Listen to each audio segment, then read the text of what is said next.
Hola, buenas tardes a todos. Mi nombre es Rosa y tengo el placer de daros la bienvenida a nuestra casa, aquí a Caudal, a este diálogo frente al parque, que es el último del año. Este año hemos hecho 4, uno por trimestre, y la temática, como habéis visto, es la mujer el papel de la mujer en la ciencia. Entonces, me gustaría para empezar, esto es un diálogo, o sea que el diálogo lo vamos a mantener nosotras, pero de alguna forma haceros partícipes de un tema que creo que del que todos tenemos opinión, ¿vale? Entonces, me gustaría que pensaseis, si no lo habéis hecho ya, pues cuando visteis el título de la jornada y os pareció interesante acompañarnos, en quién se os vino a la cabeza, qué mujer de ciencia se os vino a la cabeza, ¿vale? Si es que se os vino alguna. No va a haber examen ni nada, simplemente es para que nos ayude un poco a pensar si el tema realmente tiene sentido hablar de este tema, ¿vale? Entonces, hemos pensado, nos reunimos nosotras, Sara y yo sí nos conocíamos, pero no teníamos el gusto de conocer a Carolina, y nos reunimos el lunes y estuvimos conversando un poquito para preparar el diálogo, pero va a ser algo bastante flexible y fluido porque precisamente no queremos que tenga un guión rígido que nos encorsete, ¿no?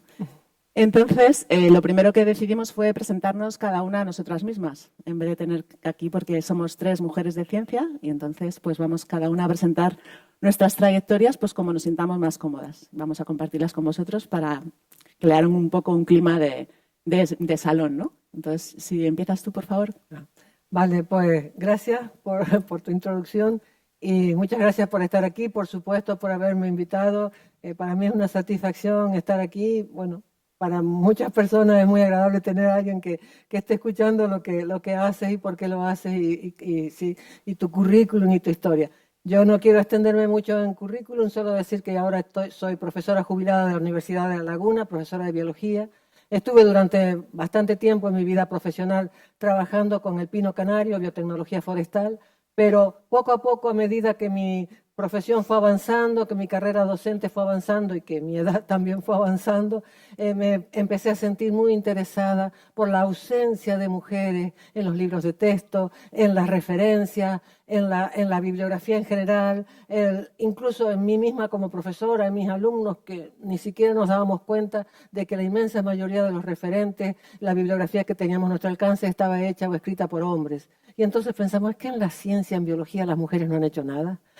Y entonces esa pregunta para mí fue muy importante y me puse en contacto con unas compañeras del Centro de Estudios de La Laguna, de la Universidad, del Centro de Estudios sobre la Mujer, y que hoy en día ya no es un centro, sino es un instituto universitario de estudios de la mujer en la Universidad de La Laguna, donde hay un grupo muy importante de profesoras, sobre todo psicólogas, filósofas, etcétera. Y vi que ahí estaban trabajando en concreto con estos temas y me sentí muy interesada porque ellas estaban intentando desde su perspectiva, más bien de las ciencias humanas más que de las ciencias aplicadas, a sacar a la luz la cantidad de mujeres que han trabajado en muchísimos aspectos de la ciencia y que han sido marginadas, olvidadas, o que su trabajo ha sido atribuido a compañeros varones, etc. Entonces me interesó mucho ese tema y a partir de ahí he empezado a trabajar, y es lo que hago ahora, hasta ahora, sobre qué han hecho las mujeres en las ciencias biológicas. Y la verdad son muchas cosas muy sorprendentes, muy, muy interesantes, y que es un estudio con doble vertiente, porque por un lado ves que ha habido muchas mujeres y que han sido lamentablemente olvidadas, la mayoría de ellas, y por otro lado es muy interesante ver cómo es la historia de la ciencia, no como la biología, que es una disciplina que hoy tiene tanta efervescencia, cómo se ha ido formando, ¿no? Cómo ha ido creciendo esta disciplina. Entonces esas dos vertientes me han hecho sentir que esta disciplina es una perspectiva muy interesante, ¿no? Tanto como docente, como para escribir trabajos de divulgación, como para participar en debates o en charlas o en lo que fuera. Y básicamente, pues eso es lo que he hecho y lo que estoy haciendo ahora, ¿no? Pues nada, muchas gracias. La verdad es que estamos contentos de tener aquí a Carolina, porque conocemos tu obra, digamos, antes que a ti, porque tenemos ahí una frase, ¿no?, en una de nuestras salas en la que tú haces referencia a la ciencia, o sea que te hemos puesto cara, con lo cual, estamos contentos desde Caudal. Y luego tenemos aquí a Sara Vidal, que viene de ARC, que es un centro de investigación con el que desde Caudal formamos parte del grupo Arquimia y trabajamos bastante estrechamente, y que está dedicado a la investigación. Así que, Sara, si quieres tú también. Bueno, antes que nada me gustaría dar las gracias por haberme invitado a este evento, que me parece que hacen falta más eventos de divulgación de la mujer y la ciencia. Y bueno, yo comencé mi carrera profesional en Málaga, donde estudié la licenciatura de biología, y allí estuve 3 años trabajando de investigadora en microbiología, en el departamento de microbiología, y al mismo tiempo en paralelo hice mi máster en biología celular y molecular, y luego decidí ya dar el salto al extranjero y hacer directamente la tesis doctoral en el extranjero. Gracias a haber estado 7 años trabajando en el extranjero, porque después estuve trabajando un tiempo en una empresa allí, he podido pues ver diferentes puntos de vista desde el académico en España, académico en Suiza, empresarial en Suiza, empresarial en España, ahora que he venido hasta aquí. Y es lo que decíamos, ¿no? En todos los aspectos vas viendo que la representación de la mujer siempre es inferior. Sobre todo en los puestos directivos, porque hemos roto un poco la barrera de que en las ciencias biológicas sí que hay más mujeres, sin embargo, los jefes, siempre he tenido jefes hombres. Y eso ha ocurrido durante toda mi carrera profesional, tanto académica como empresarial, en los dos países. Pero bueno, por suerte, cuando llegué aquí a RC, pues ahora soy la responsable yo del departamento de biotecnología. Estupendo. Bueno, pues nada, gracias. Por mi parte, mi nombre es Rosa Planelles y soy la directora de aquí de Caudal de los proyectos de investigación, desarrollo e innovación tecnológica. Soy doctora en Ingeniería de Montes y mis dos pasiones más relacionadas con mi profesión de origen, digamos, pues han sido los incendios forestales y luego la restauración de cubiertas vegetales en la que hice mi tesis doctoral. Entonces, me gusta contar, ¿no?, que he visto un poco la evolución también, no solamente por trabajar en distintas cuestiones, digamos, temas, sino porque lo he hecho desde distintos ámbitos. Empecé trabajando en el ministerio, todavía era el ICONA, que a algunos os sonará, a los más mayorcitos, a otros igual no, y en un ámbito nacional, ¿vale?, en el campo de los incendios. Después pasé a la empresa privada, en un ámbito comarcal, en la Comunidad Valenciana, y pasé al mundo más operativo pues con la extinción de los incendios desde una empresa dedicada a los medios aéreos. Y también trabajábamos en la parte de prevención, haciendo planes comarcales, etcétera. Digamos que por circunstancias de la vida, volví a Madrid y entonces cuando hice la tesis en temas de restauración de cubiertas vegetales en zonas áridas, pero me tiraba, esto fue en un centro de investigación público, en el Instituto Nacional de Investigaciones Agrarias, y llegó un punto en el que necesité volver al mundo más aplicado y al tema de los incendios. Volví a los incendios otra vez a la empresa privada, en este campo ya, en este caso más dedicado a formación, temas de investigación de causas, etcétera. Por circunstancias después ya me incorporé al grupo Arquimia, desde hace 10 años estoy en el grupo Arquimia y desde hace casi 5, 3 y pico, 4 aquí en Canarias, en Caudal, con distintas unidades de negocio, porque el grupo es bastante variado y dinámico, como muchos ya sabéis.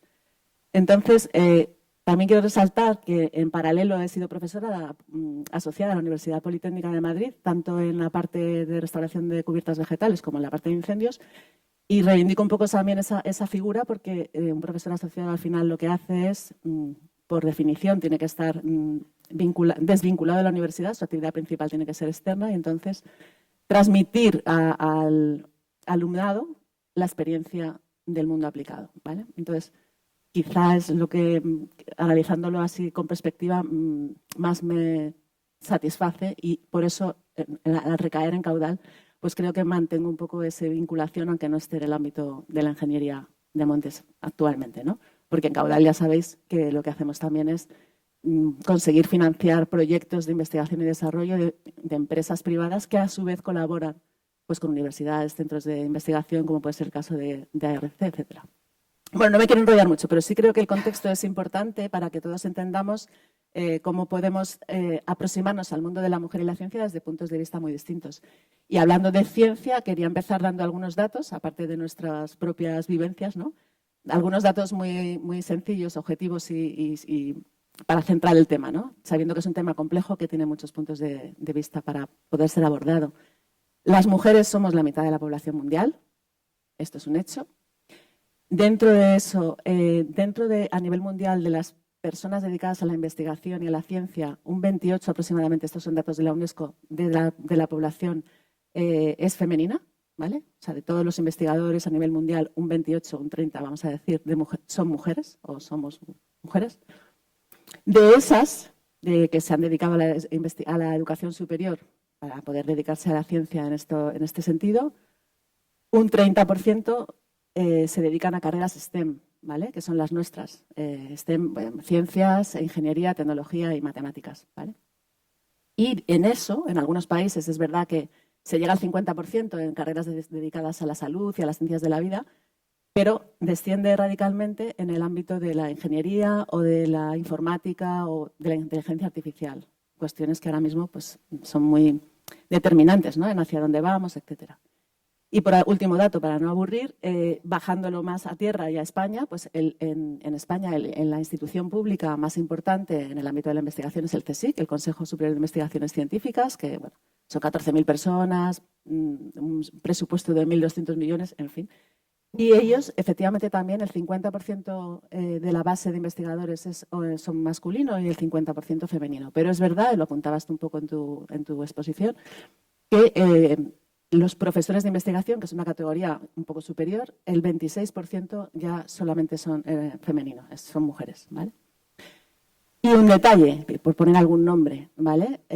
La fuente de ingresos más importante de los últimos años del CSIC fue las patentes. La patente o las patentes no he profundizado tanto porque hizo varias, de Margarita Salas, que es una investigadora, mujer, que pudo, digamos, materializar sus investigaciones y no sé hasta qué punto, pues eso lo sabemos, ¿no?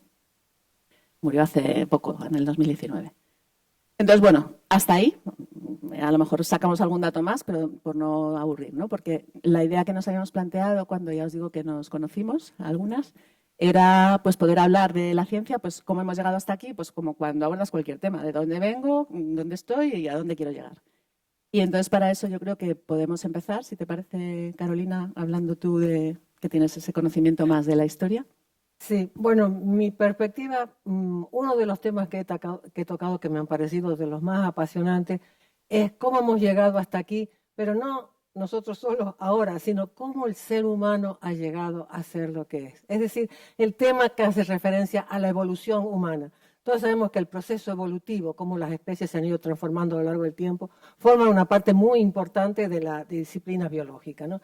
Y bueno, todo esto surgió con el súper conocido Charles Darwin a mitad del siglo XIX, y luego su primer libro fue estudiar la evolución del mundo vivo, y luego su segunda gran obra importante fue El origen del hombre. Entonces, era aplicar un poco los conocimientos que él había adquirido y propuesto para la evolución biológica en la aparición de nuestra especie. Pues bien, solo el título ya nos está indicando la perspectiva que Darwin tenía y que se tenía en su tiempo, ¿no? El origen del hombre. Entonces, cuando empecé a estudiar sobre esos temas como profesora para dar un seminario que daba en la facultad, al principio me pareció normal, pero pronto empecé a pensar, pero bueno, ¿y las mujeres? ¿Cómo explicamos el origen de la humanidad sin tener en cuenta la mitad de la humanidad? Pues eso ha sido así hasta bastante avanzado el siglo XX. Hasta los años 70 aproximadamente del siglo XX, no hubo una respuesta a una pregunta que se planteó una gran científica. ¿Es que solo han evolucionado los hombres? Entonces, el estudio de la evolución humana nos permite ver un poco la historia de la ciencia, en este caso la historia de la biología, y por otra parte también ver las contribuciones de las mujeres y cómo ellas no solo han sido científicas que han contribuido a este proceso, que han contribuido a elucidar el proceso, sino también seres vivos que han evolucionado. Entonces pensemos un poco, ¿por qué nos caracterizamos los seres humanos? Los seres humanos nuestros parientes vivos más próximos son los chimpancés y los gorilas. ¿En qué nos diferenciamos de ellos? En que caminamos erguidos, en que tenemos la capacidad de utilizar las manos para manipular el entorno, en que tenemos un cerebro desarrollado, la capacidad del lenguaje, la capacidad de crear arte, etc. Bien, ¿cómo surgieron esos caracteres que nos hicieron humanos?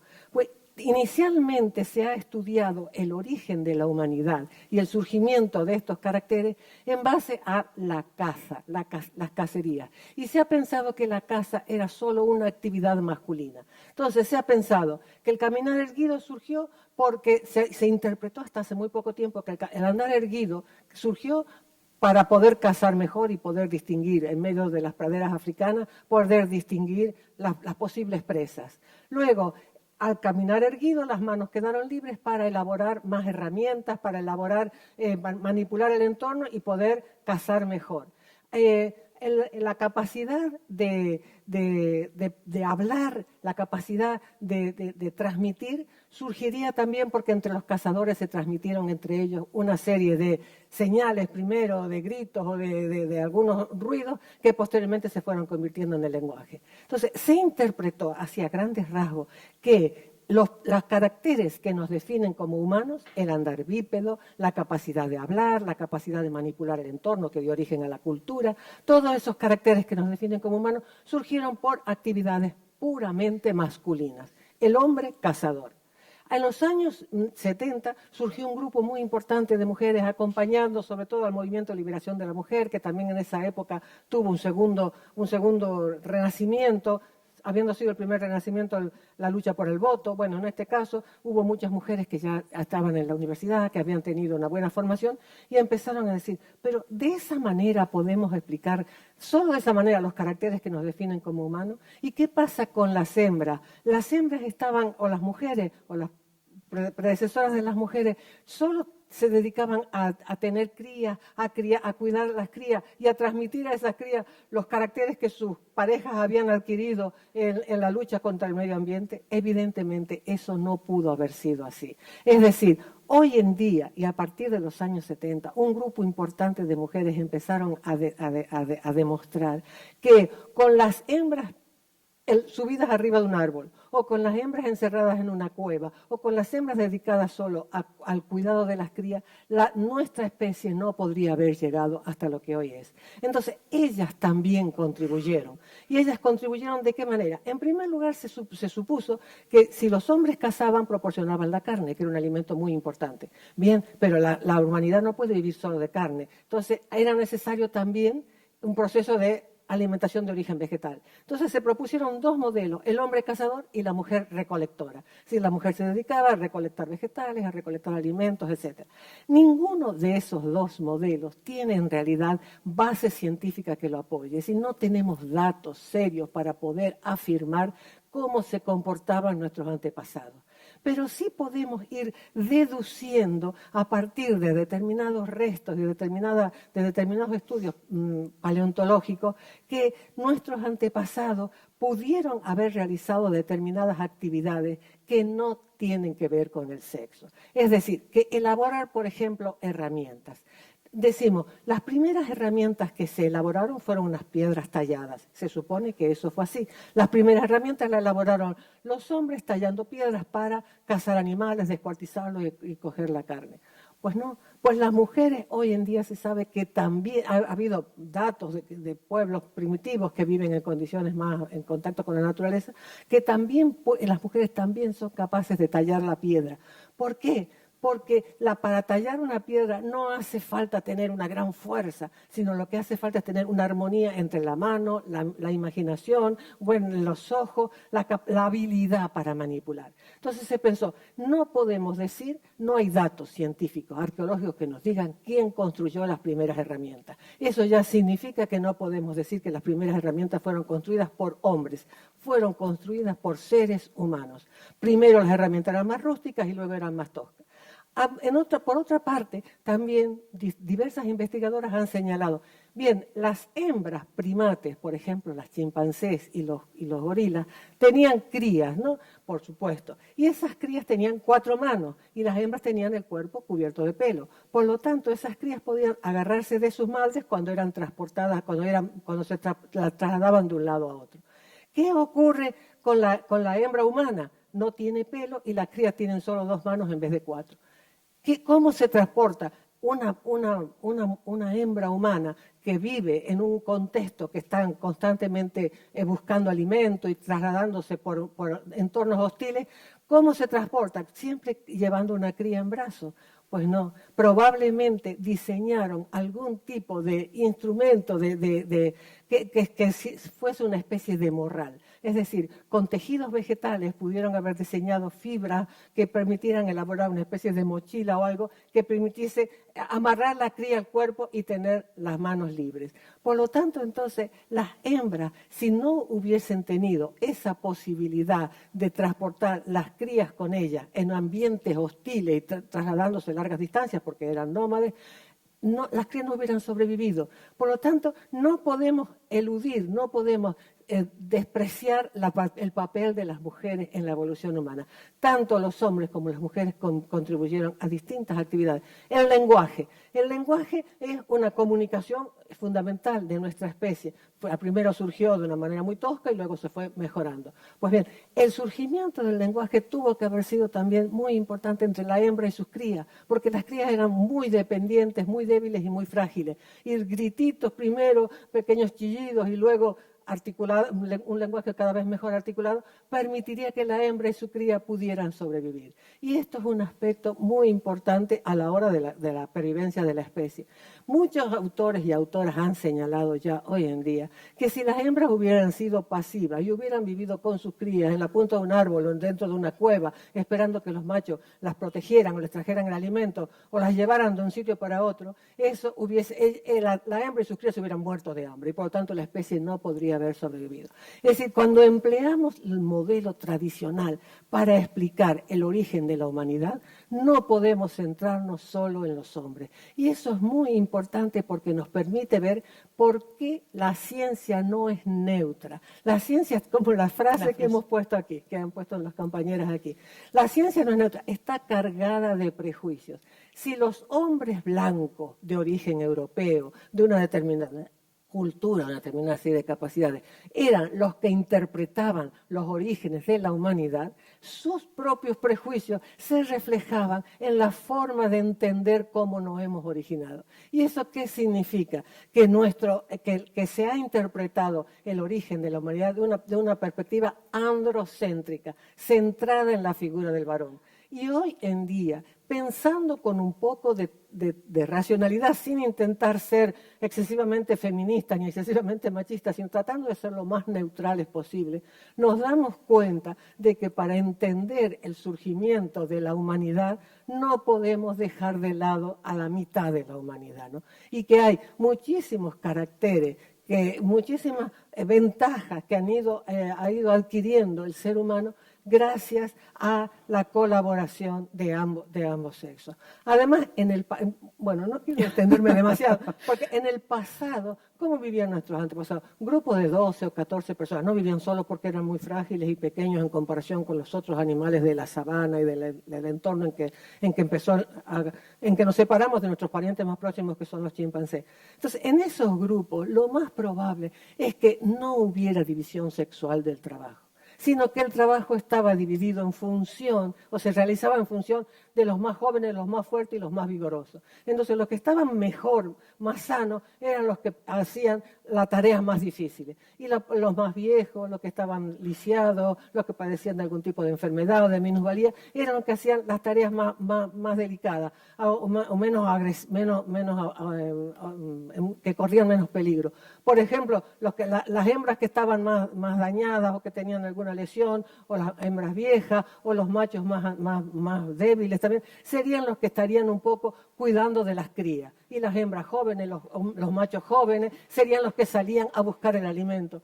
Y una cosa muy interesante en nuestros antepasados es el compartir la comida. Es decir, traían el alimento y lo compartían con el resto del grupo. Y eso es que ha permitido como que el lenguaje se fuera enriqueciendo y fueran surgiendo relaciones mucho mejores. Pero en fin, yo no quiero extenderme ni dar muchos detalles, y esto es un tema amplísimo, pero sí lo que me interesa subrayar es que la postura androcéntrica llevó a pensar que el ser humano se originó gracias a las actividades masculinas, está cargada de prejuicios. Y que liberarnos de esos prejuicios es difícil, pero conseguirlo hace que la ciencia sea más amplia, más grande y mejor.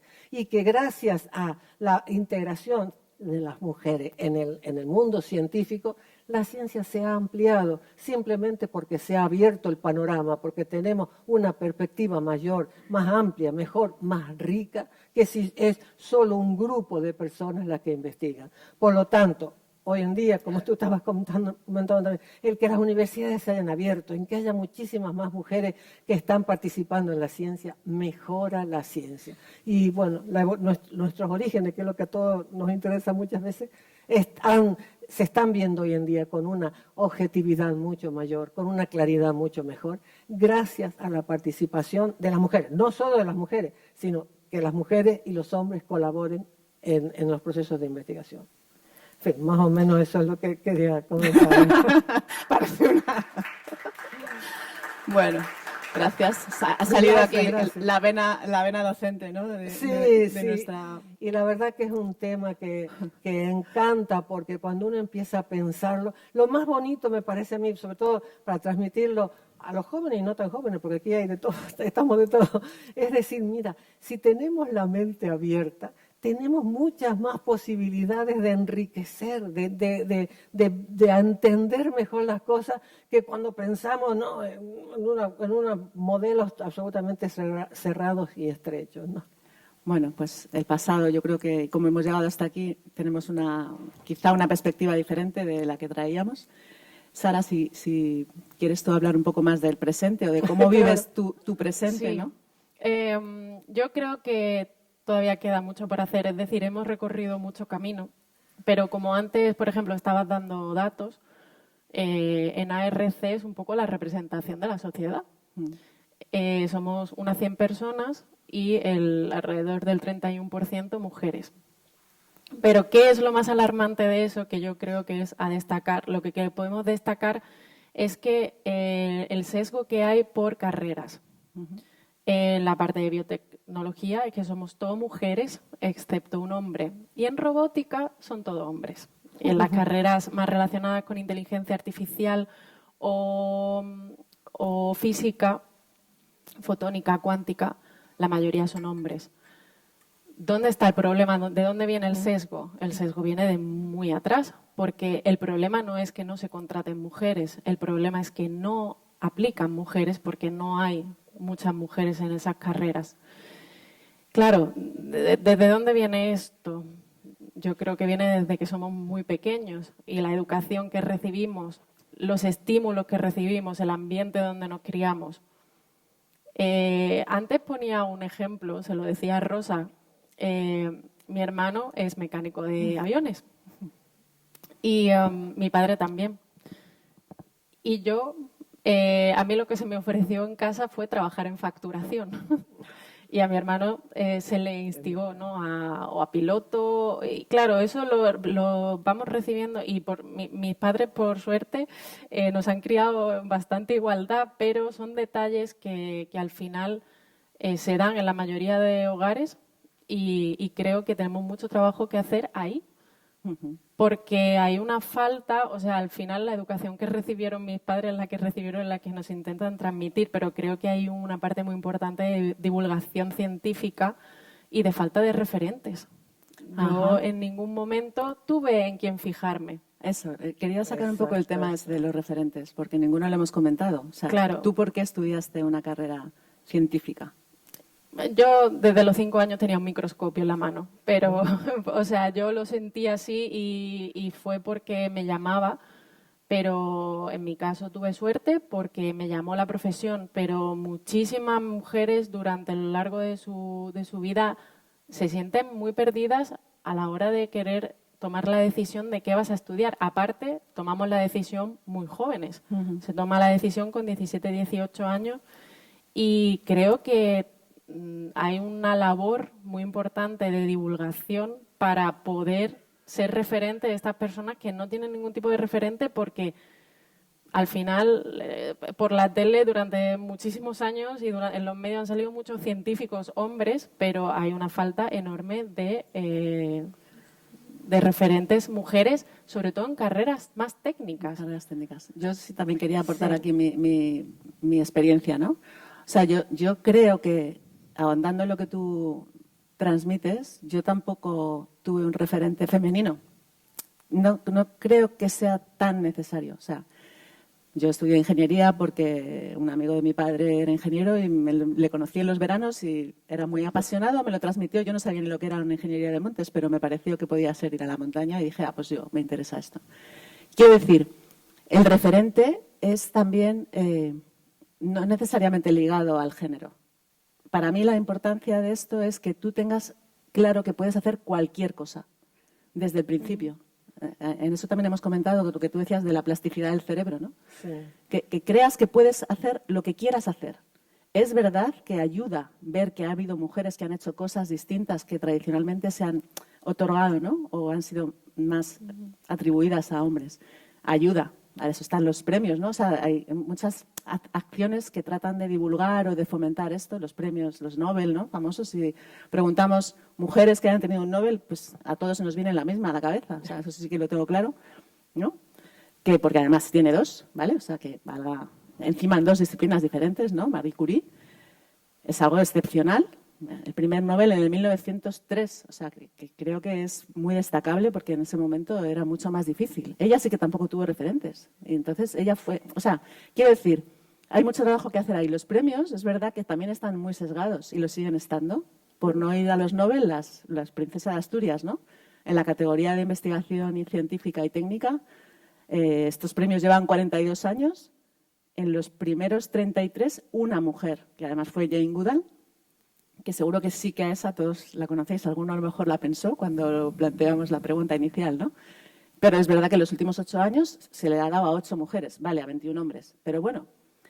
Pero aún así, yo misma, que esto no me lo sé de memoria, me lo he preparado, cuando me lo estaba preparando, yo no conozco a ninguna de esas que han tenido un premio Princesa de Asturias, salvo a Jane Goodall. Entonces, hay algo más que dar un premio, que está muy bien porque se da una trayectoria de una persona, sea hombre o mujer, desde mi punto de vista. Si hay más mujeres haciendo cosas, tendrán más premios.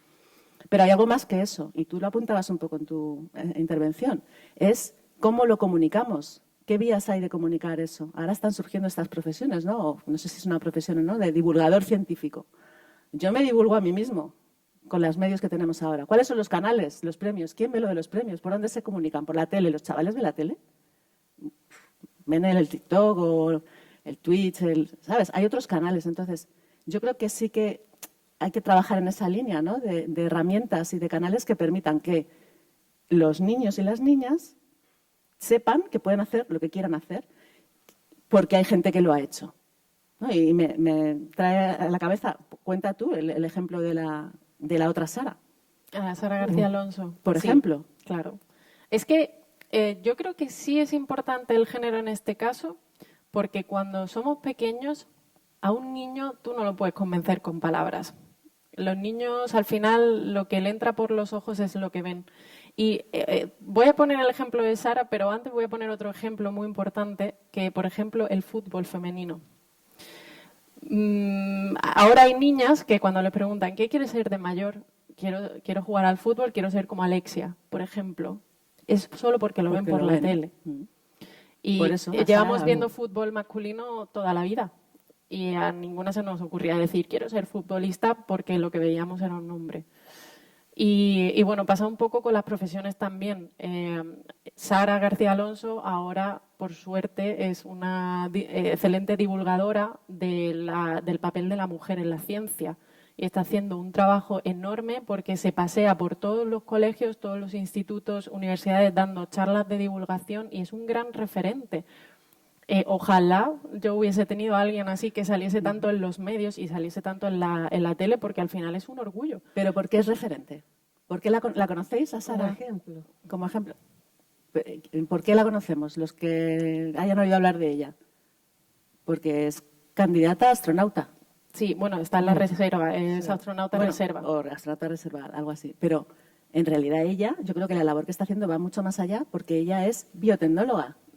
Ella es está doctorada en biología molecular, trabaja en investigación contra el cáncer. Entonces, quiero decir que algo que es más vendible, vuelvo a lo de cómo vendemos las cosas o cómo tenemos la capacidad de llegar a quien las va a comprar, llego por algo más, pues igual que a Marie Curie, por el Nobel vale, pero luego han hecho una película, hay libros, entonces ya pensando en el siguiente punto, que sería el futuro, ¿no? Cómo cambiamos esta realidad de la que estamos hablando, pues yo creo que hay que trabajar de la manera en la que la información puede llegar, tú misma lo decías, tener referentes, pero cómo comunicas esas referencias. Los premios, el Día de la Mujer y la Ciencia, que también el Día Internacional de la Mujer y la Niña en la Ciencia. Creo que ese punto es destacable, ¿no?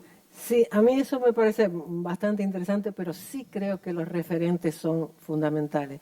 Por ejemplo, cuando uno empieza a estudiar la historia, en el caso de la biología, es que te encuentras tantas mujeres desconocidas y que han hecho cosas importantísimas, que tú dices, si esto se hiciera público de la mejor manera posible, o siendo un pesado de estarlo repitiendo todo el tiempo, serviría para que las niñas sintieran que ellas pueden ser lo que quieren. Por ejemplo, otro caso de la biología que es muy interesante, la biología molecular. El nacimiento, la genética como tal, nació a principios del siglo XX, en 1900. Antes, los investigadores e investigadoras no sabían por qué los hijos se parecían a sus padres. Se propusieron montones de modelos para intentar explicarlo. Por ejemplo, el propio Darwin intentó explicar por qué las crías se parecen a sus padres y por qué una elefanta solo tiene elefantes y no otro tipo de animal. ¿Por qué? Eso no se pudo explicar hasta principios del siglo XX con las célebres leyes de Mendel, que fue lo que empezó.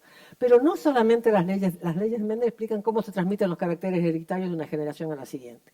Pero no, eso fue el principio, ¿no? Que se redescubrieron a principios del siglo XX. Pero luego, ¿qué pasó? Que posteriormente se descubrieron que existían unos factores concretos que eran los que determinaban los caracteres hereditarios. Y esos factores estaban, después se les dio el nombre de genes. Y los genes estaban en los cromosomas. Y los cromosomas estaban en el interior de la célula. Y luego se descubrió que los genes estaban hechos de ADN. Y que el ADN funcionaba de una determinada forma, de tal manera que podía transmitir información genética de una generación a la siguiente. Y así sucesivamente hasta que llegamos a la biotecnología, conocemos los genes, cómo funcionan, cómo se reproducen y podemos manipularlos. Ahora bien, todo ese, y bueno, mucho más complejo, pero esos pequeños puntos que hemos tocado significaron puntos muy significativos en la historia de la biología y de la genética y de la biología molecular, que surgió a partir del descubrimiento de que los genes están hechos de ADN. Ahora bien, ¿qué sabemos de eso en cuanto a quiénes los descubrieron y cómo los descubrieron? Pues eso es sorprendentemente enorme, el número de mujeres que participaron en todos y cada uno de esos pasos fundamentales que hicieron de la biología una de las disciplinas más llamativas y más conocidas y más de las que más hemos hablado en el siglo XX. Hasta el siglo XX, más o menos, la física era como la disciplina más llamativa. Muchos biólogos, en fin, a lo mejor con cierto prejuicio, dicen, no, la biología le ganó a la física porque con el descubrimiento de que los genes están hechos de ADN, cómo funcionan los genes y que podemos manipularlos e incluso transferir genes de un organismo a otro y obtener organismos transgénicos, en fin, todo lo que ha ido transcurriendo como consecuencia del mayor conocimiento del material hereditario y cómo funciona, todo eso, bueno, ha revolucionado la biología de una manera increíble. Ahora bien, detrás de cada uno, insisto, ¿no? Cada uno de esos pasos hay muchísimas mujeres que estuvieron trabajando en ello y casi ninguna ha sido reconocida. Ahora, cuando uno, en mi caso en concreto, que me llamó mucho la atención ese tema y que me dio incluso para escribir un libro, porque es que realmente hay una contribución enorme por parte de los trabajos de estas señoras y que estuvieron, en los laboratorios. Muchos autores han puesto un símil como se descorrió un tupido telón y se vio que detrás de ese telón había infinidad de mujeres trabajando, que se habían interpretado en muchos casos cuando se las reconocía como las que habían contribuido a grandes descubrimientos, como si ellas hubiesen sido ayudantes de los grandes científicos del siglo XX. A lo mejor el científico ponía la cabeza, la creatividad, la inteligencia, la capacidad de diseñar experimentos, y en vez de tener 2 manos, pues tenía 4, porque las otras 2 eran de una mujer que trabajaba al lado de él. Y no era así. Ellas tenían tanta inteligencia, tanta capacidad y tanta creatividad como ellos, pero sin embargo, normalmente la historia le ha atribuido las contribuciones, las contribuciones científicas a ellos. Entonces, me parece muy importante, aunque no sé cuántos medios podemos disponer, de que se sepa eso, de que se transmita, de que se conozca.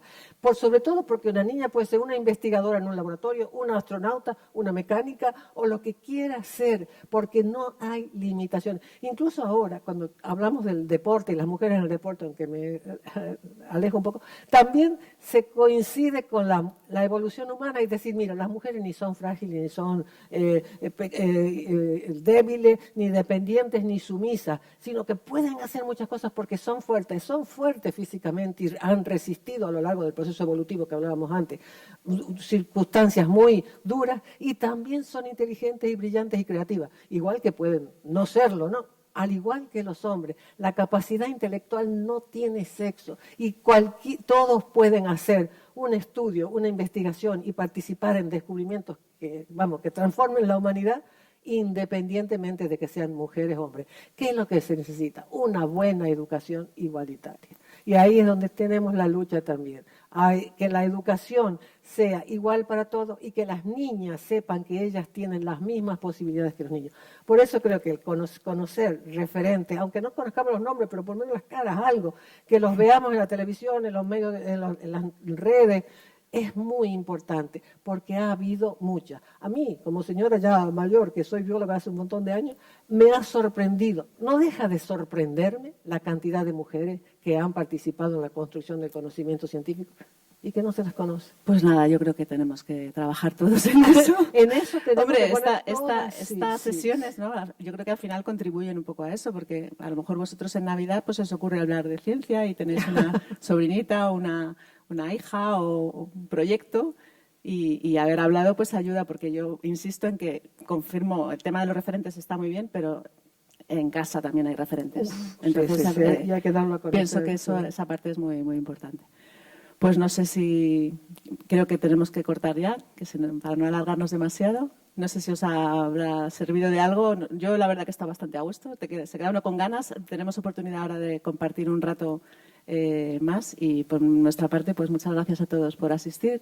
Tenemos aquí a nuestro CEO, que creo que me ha dicho por el pinganillo que va a decir unas palabras. Bueno, las palabras son agradeceros a todos la presencia y aprovechar la fecha simplemente pues para desearos muy feliz Navidad, daros las gracias por habernos acompañado, a todos los amigos, los colaboradores, los clientes, y bueno, pues el próximo año tendremos otros 4 diálogos más con el parque, espero que con temas tan apasionantes como esto todavía más. Y agradecerte, Cristina, la verdad es que, bueno, pues no sé el porcentaje de varones y tal, pero bueno, a muchos varones nos habréis abierto los ojos a una realidad sobre la que no somos conscientes. Así que nada, muchísimas gracias a todos por venir y nada, que nos acompañéis ahora tomando una copa. Muchísimas gracias. Gracias.